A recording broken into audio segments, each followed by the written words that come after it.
The Wildfire in the Teardrop Valley, Part 2. The last truck sped off with a Legionnaire kicking a cadre member off the back. The cadre member, a woman, pulled her handgun and trained it on the Legionnaire before the truck banked behind an outcropping, blocking her shot. So that was it. There were about 24 of us. A cadre, Captain Burke, Kyle, Agaska, myself, and about 18 others. Over the ridge of the valley, I saw the wildfires sweep the land, igniting everything like lava before blotching out all but the brightest red patches and smoke. Dry trees and brush went up like 100-foot-tall matchsticks, and debris thrown by the wind came crashing down dozens of feet ahead of the main blaze, which started, more rakes of fire streaking towards us as if the earth was being gouged by some giant invisible claw.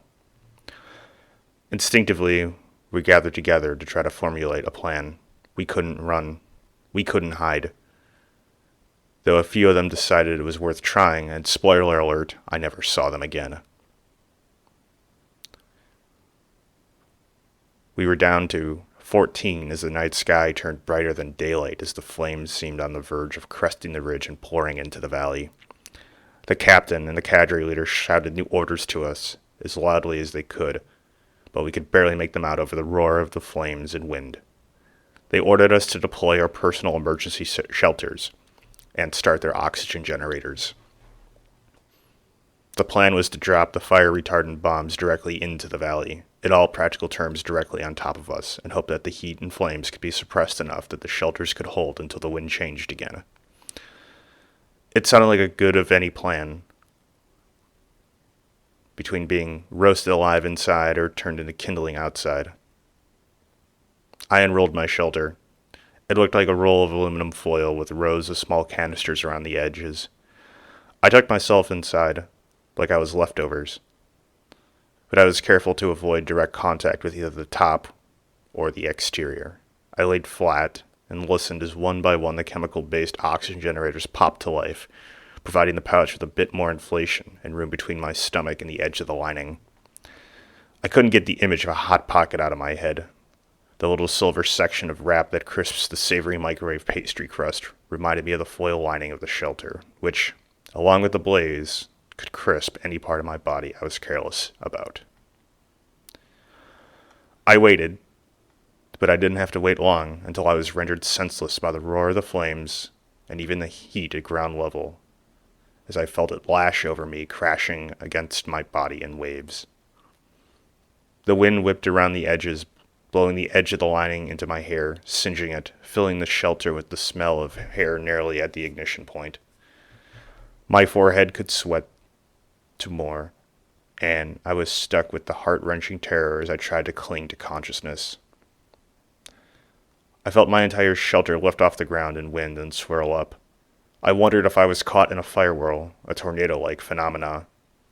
I was tossed, and I hit the ground face first against the lining and passed out. When I came to, my face felt like it had been thoroughly crisped. The air was thin, and I kicked against the sides of the pouch to free myself from the suffocating death trap. The thin bag ripped open easily through a small breach made with a burning branch I'd collided with. I took my bearings. I couldn't spot the Teardrop Valley, or anything, or anyone for that matter. I was being buffeted by winds behind me, and all I was a wall of flames ahead. I was fortunate that somehow I was lifted and dropped relatively safely behind the main wall of the inferno. I fell low to the ground, below the smoke and most of the heat. I started to crawl in my best guess of a direction back to somewhere, someone. My gloves and knee pads took the brunt of the heat, but I was still in significant pain, like I was trying to pull something out of an oven with wet oven mitts. The smoke sent tears streaming into my eyes. I tried to pull my goggles and smoke mask on, but the goggles were snapped at the nose bridge from the fall, and my mask was like trying to breathe through a sweaty sock. I could be 10 feet away from the valley, or 10 miles. I didn't know. Even if I did, maybe the valley was the wrong place to be. Maybe everyone was killed, or everyone blown away in 14 different directions. In the blaze, through the smoke and haze, I started to make out the impossible. I saw the outlines of human-like figures, only they must have been at least 10 feet tall. As they came closer, their limbs were made of swirls of flame and smoke dancing and spinning up on the ground, and the smoldering embers of the once mighty trees which managed to remain upright thus far. They moved forward, marching in a long, military-like line behind the firewall, while behind them the rest of the forest seemed to collapse as they stepped through it. Their heads were a simple single brilliant flame that bobbed and weaved slightly as their limbs blew into ash and smoke before reconstituting themselves as spirals of flame once again. There was only a slight outline of a torso connecting the limbs to the head, but maybe they didn't have one at all. Rather, it was all just a construction in my mind. A cartoon came to mind as they stretched and weaved through the forest in a jagged line. I counted 8 of them in total as they closed in on me. I ducked behind the strongest tree I could find as they marched within 20 feet of me or so. I thought I was hallucinating. I prayed I was hallucinating. I prayed I wasn't in hell and those were the demons coming to torture me. I was losing my mind as I heard them. I heard them in my head. Their voices spoke to me through the roaring, popping, and crackling of flames all around me. They became aware of me and told me not to run. They told me not to hide because there was nowhere to run and nowhere to hide. They told me I was no longer controlling them. They told me that they were one of many. They told me that they were breaking free, that they had broken free. They were the water, and I was the owner of a broken dam. In the great struggle between humankind and the force of earth, they snapped their yoke and broke free of their gallows, and there was nothing to stop their vengeance. I am relaying all this as an interpretation, perhaps a poor translation. They didn't speak to me with a vocal language or words in my head. They spoke to me with the images of nature, ranging from placid to violent. They showed me swarms of ants devouring the flesh off an elephant. They showed me a tornado blowing down grain silos and farmhouses, but hopping over streams and trees. They showed me a plague and bodies for miles rotting into soil. They showed me with maggots birthing out of my lifeless eyeballs. They showed me a lion tackling a gazelle. As the winds roared around me, the flame entity's appearance did not diminish.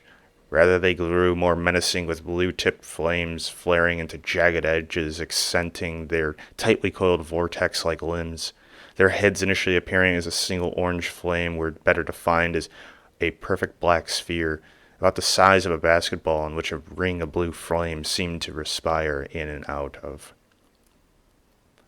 I was being systematically surrounded as they circled the tree I clutched to. I became aware of one entity significantly taller than the others, and clutching a banner made of pure blue flame. In the center of the banner-shaped flame was some sort of item that looked vaguely metallic, but roughly the size of a watch or so. The entity told me that they had captured the essence of the blaze, the source of ignition in their banner, the source of their liberation. How they described it to me was challenging, maybe impossible for my terrified mind to gather at the time. But now I've come to understand the images they shared as a fusion of human disregard for itself, combined with the direction, the control, the industrial scaling of destruction that disregard could wrought. The entities continued to speak to me in synchronized roars and crackles of fire, all while still closing around me. They said their time cleansing this patch of earth was nearly complete, but they were going to take triumphant joy in burning my flesh, melting the fat out of my limbs one at a time, until I was light on the ground as a human candle, before turning me to ash and blowing me into millions of little particles. I thought about hitting my head against the tree hard enough to knock myself out cold. I crossed my arms across my chest, tucked my legs and my head as far as I could go into my fire coat. Over the cackling of the fire entities advancing on me, I heard a different voice. It was the voice of Agaska. She screamed to me, "Take cover and don't breathe."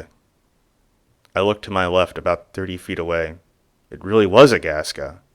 She was perched up on a fallen tree limb with her goggles and smoke mask on, with the cadre's laser designator in her hands. Its bright green beam reflected off of the smoke, pointed at the tree I was pressed against. I looked up, and I saw the flare of a firefighting bomb detonate with a pop, and then I was covered in bright purple dust. I held my breath, since sometimes the dust released toxic gases as an accidental byproduct when exposed to flame. I watched the flame entities wither and falter to what loosely could be called their knees as their vortex limbs shriveled down to the size of a toddler, and their black orb-like heads, now barely visible, shrank to the size of a walnut. The largest one, the one that seemed to take a special interest in my torment, shrieked with a long whistle, like a log popping in a fireplace.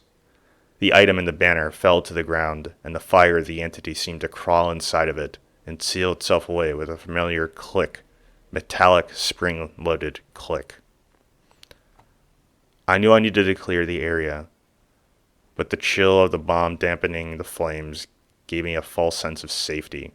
The sense of safety I needed to pick up the item the flame entity hoisted so proudly across its wildfire domain like a battle flag.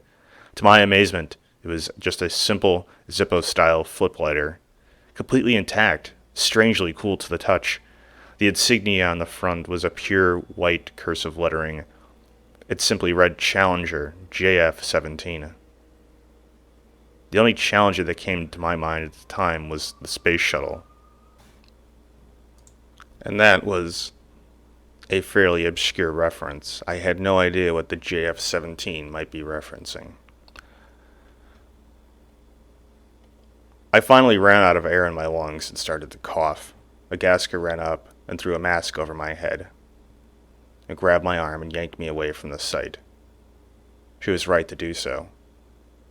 It was only one layer of the retardant that could flare up again, not to mention I was slowly being contaminated with its byproducts. She led me back to the Teardrop Valley. To my amazement, Kyle and 3 others were still there and still alive amid the smoldering ruins of what would be billionaire bunkers. "Burke is dead."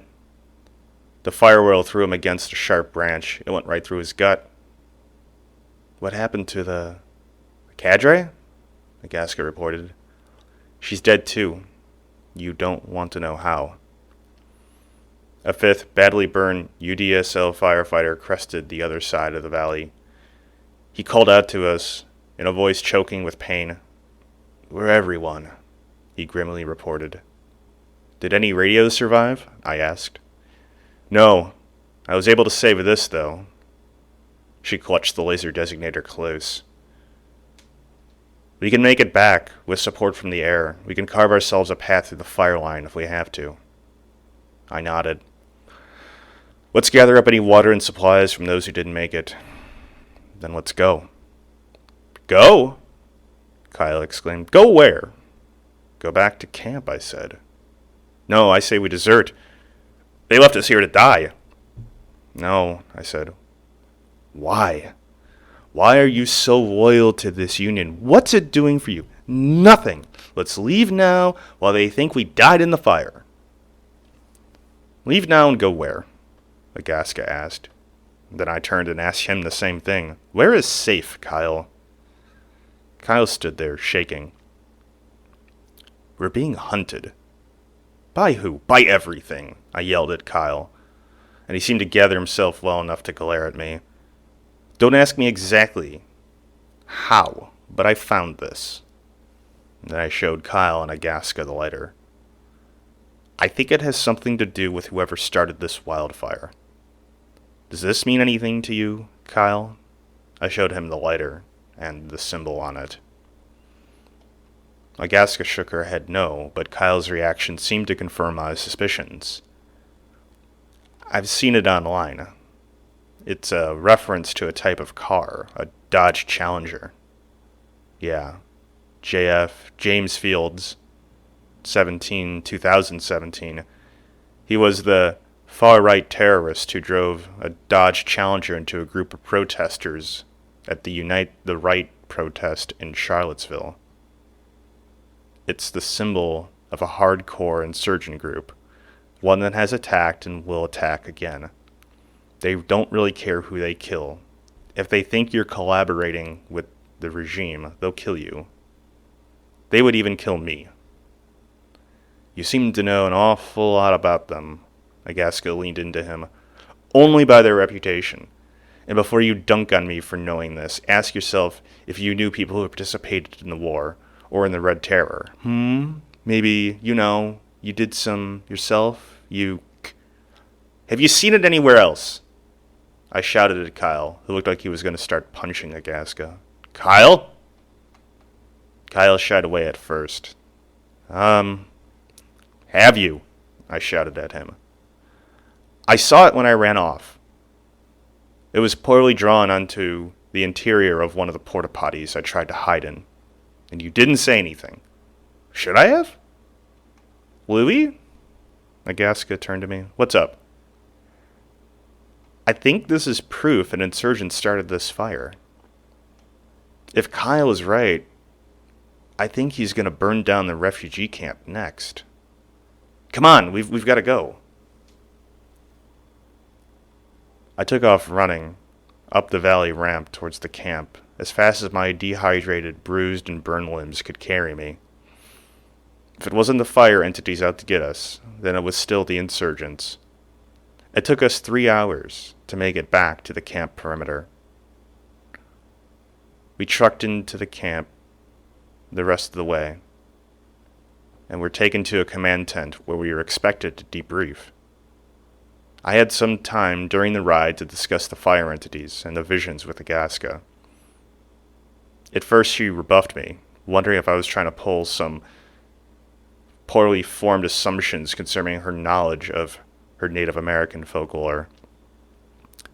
Once I got past that, and the usual explanation of heat-induced hallucinations, I still don't know if she believed me. She told me that she didn't see anything like I was describing, only flames and smoke engulfing me. It was a contentious back and forth, but ultimately she admitted that she couldn't explain the lighter's impeccably good condition, nor how or why I would come into the conclusion it partially belonged to a fascist insurgent fire starter. I guess it didn't matter, though.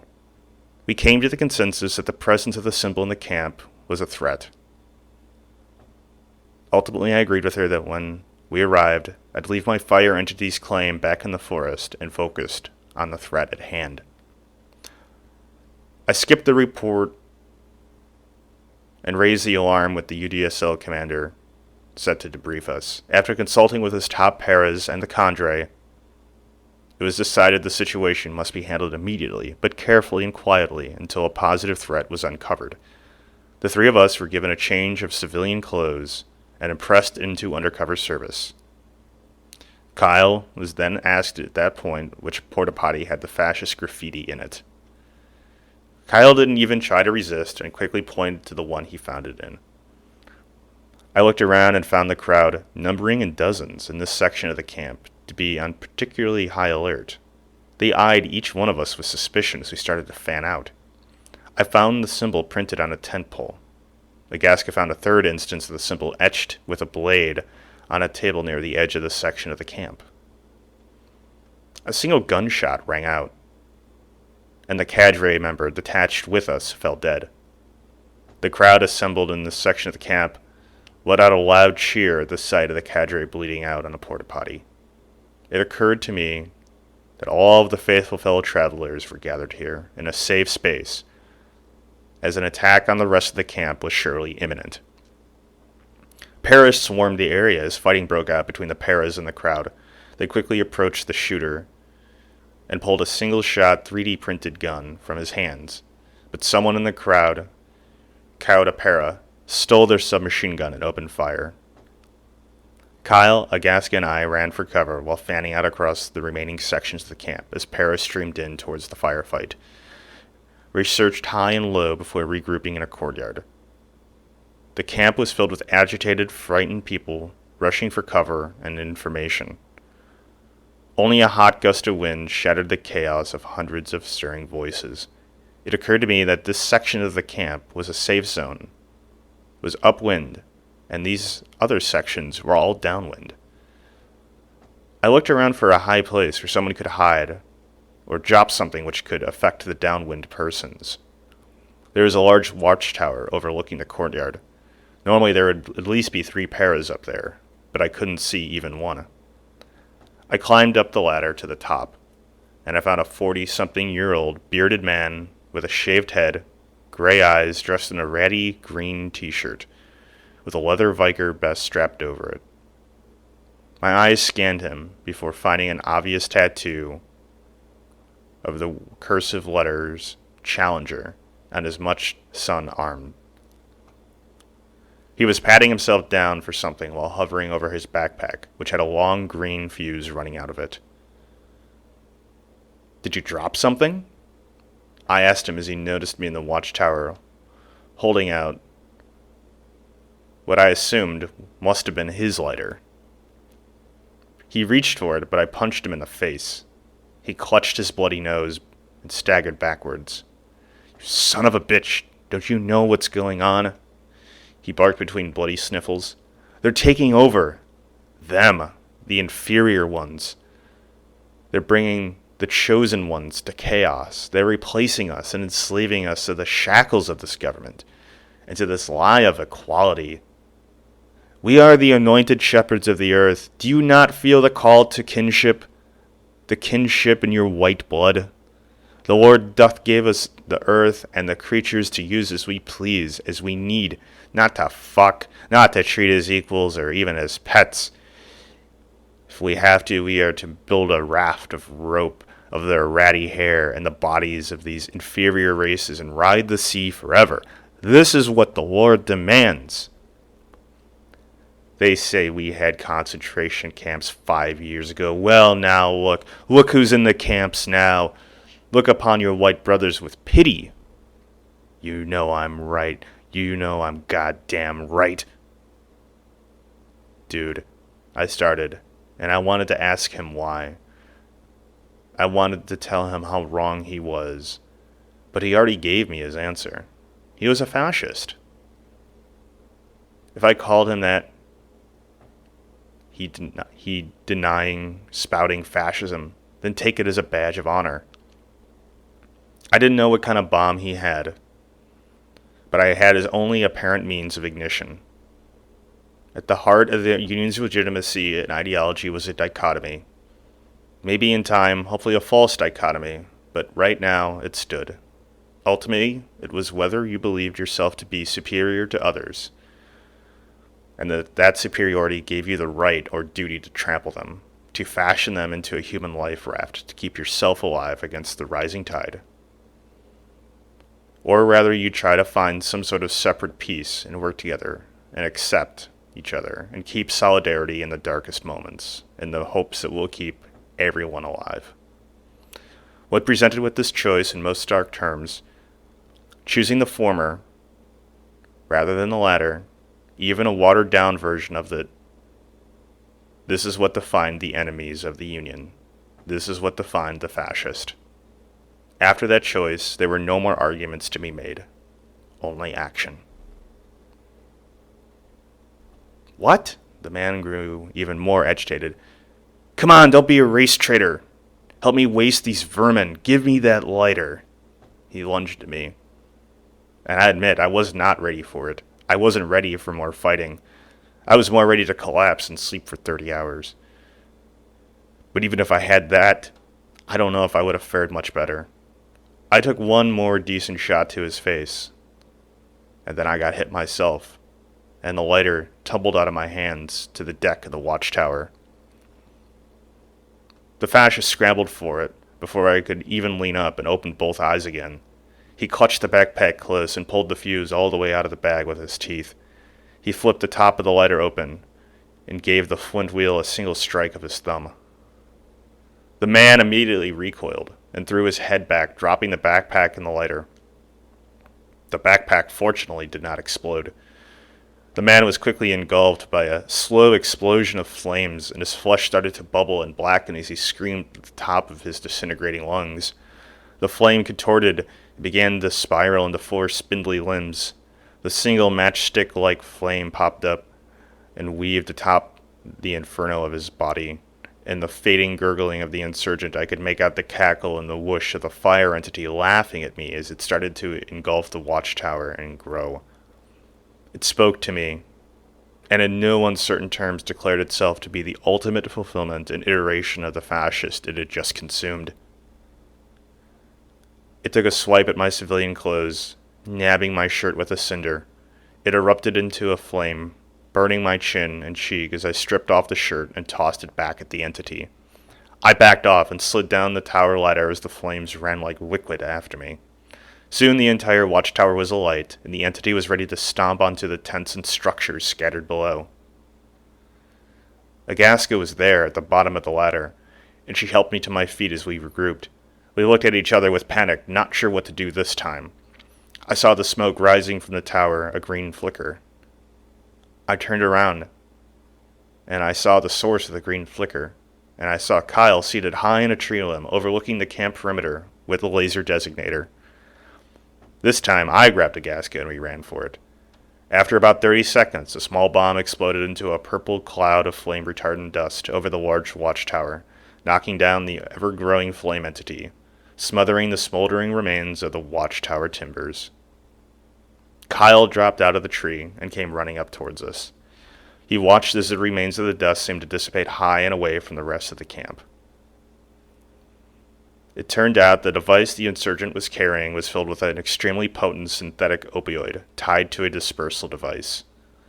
The amount of that opiate and the dispersal range of the explosion could have killed half the camp downwind. But fortunately, the fire burnt up almost all of it, and the remainder of it posed no threat. "Good shooting," I said. "Thanks," said Kyle. "I think we all learned an important lesson today." "Really? What's that?" "Communism doesn't work," Kyle said triumphantly. "It is always the individual who will triumph over the system that fails him." "Shut the fuck up, Kyle," Gaskus got the last word in. "If you didn't learn anything from this, you never will." It took 3 more weeks. 3 more weeks of digging fire trenches, clearing brush, initiating controlled burns, and fire-retardant airstrikes with the rank and file, but the rain finally came back to the state and extinguished the wildfires. The refugee camps in the area avoided any additional fascist attacks and civil unrest. The local and union firefighter efforts saved tens of thousands of acres of arable land and scores of blocks of high-density residential areas, and not to mention countless lives. The secret project raiding the commodities of the Teardrop Valley was covered up, but the trade routes remained open, despite the economic pressure from the Tricons. For our efforts in battle of Union Relief Compound 446, the 3 of us were awarded medals, declared heroes of the Union, and credited us with 12 months off our service requirements. Kyle opted out of the medal ceremony and convinced his father to send him directly into the university. As far as we can tell, he was later detained and sent to a re-education facility shortly after starting a popular uprising with a campus group, which unfortunately has inspired multiple terrorist attacks against higher education facilities across the country. Despite the fact that Kyle was officially charged with mere ignorance of legitimacy against the Union and stripped of his hero status, he refused to acknowledge his differences in ideas and approaches as part of his re-education. I know that Kyle will probably never be educated, and he will probably never leave there so long as the Union regime exists. All of this was 20 disasters, 30 domestic threats, and 50 international crises ago. In other words, like 8 lifetimes ago. I finished my required UDSL service and completed this record as part of my memoirs. I woke up today with a sense of ease and calm I hadn't felt since grade school. Back then, I was so blissfully unaware of events and people impacting all around me. I just knew that every morning things would be okay, and tomorrow would come. I started today feeling this way again. I had the first real beef hamburger I had in almost 2 years. I controlled my sense of fear and anguish and uncertainty I felt then because I knew the outcome, and things were truly better now. Things reminded me more of before the Union than after. I guess that kind of cuts both ways, too. Fundamentally, when I think about it, very little has actually changed. I'm expected to learn and grow. I'm expected to show up on time if I like my job and want to keep it. If I don't, others still want to work. Processes for things are slower. I have more free time, but I spend more of that free time on productive hobbies. I have more things I want. I still need to work and sometimes work extra to get them. But the biggest challenge is I don't have to worry about getting evicted or needing cash up front to get a strep test. My worries about food and water are collective worries, and I can change and affect that outcome. When they're available, and they often are, I don't have to worry if I'll get them. Clothes, while functional, are not particularly comfortable or stylish, and I do get bored with subpar streaming Union internet. There's a rumor going around. The Union listens to my needs and wants through what my smartphone picks up. But I've been told and warned countless times that this would be so much worse. We don't make a morning pledge. We don't worship a flag. We're not sent to die fighting for the cadre. The cadre, the Union heads, aren't attempting to glorify themselves. There's no personality cult, at least not yet. I suppose we're being told some fraction of the truth, but not the whole truth. But I remember in the past, that was the same way too. I suppose if we all decided to stop working, they'd shoot us. But they would also shoot us back then, before the Union. The deal is honestly more the same than not. But the payout is better. The trade-offs are better. And that's the Union regime in a nutshell. When I came home with my medals, my parents were the talk of my suburb. And they couldn't stand the attention. They hugged me, and we shared a few nice meals. We played board games for the first time in years. Ironically, we played Monopoly, and in the midst of it, Dad whispered to himself how unfair the game really was. While maybe abstractly, my parents were finally comprehending their world now, and they could see all the lines of change. Ultimately, they didn't seem like they knew what to do with themselves. They had been conditioned to believe for 50 plus years that if they beat their heads against the wall long enough for their bosses, they could too someday own it all. Make all the rules, as my dad often wished. Owned his own yacht, owned his own congressman. I realized that if not for climate change, and if not for the Union, maybe they'd have a decent shot at making enough to retire comfortably, if they kept banging their heads. But they would never get that yacht, and they would never get that congressman, even in the past. There are times I look at Mom and Dad and all I see are two people permanently wounded from beating their heads against the wall. Maybe for themselves, maybe out of love for me to have a better life than their own. But ultimately they were stuck on that, and they didn't know what to do with themselves anymore now. That they and everyone else woke up from the American dream. Agaska and I were deciding if we wanted to enter university or re-enlist with the UDSL. The names and places and the type of threats change, and I have much to learn about them, but conceptually in the most abstract sense, Agaska and I know what we are living for and who and what we're up against, until the day we lose and we die. Behind every tornado, fire, flood, hurricane eye, and algae pool is one of those black orb entities driving our very extinction. Behind every one of those entities is also a human. But hopefully behind them is us, ready to stop them. I finished this portion of my memoir as a currently former Legionnaire with a report about an emergency water shutoff in the Pacific Northwest. With that shutoff comes rumors of some sort of chemical or viral contamination breaking out. Hopefully all of this is just out of a sense of caution, rather than some new dire threat.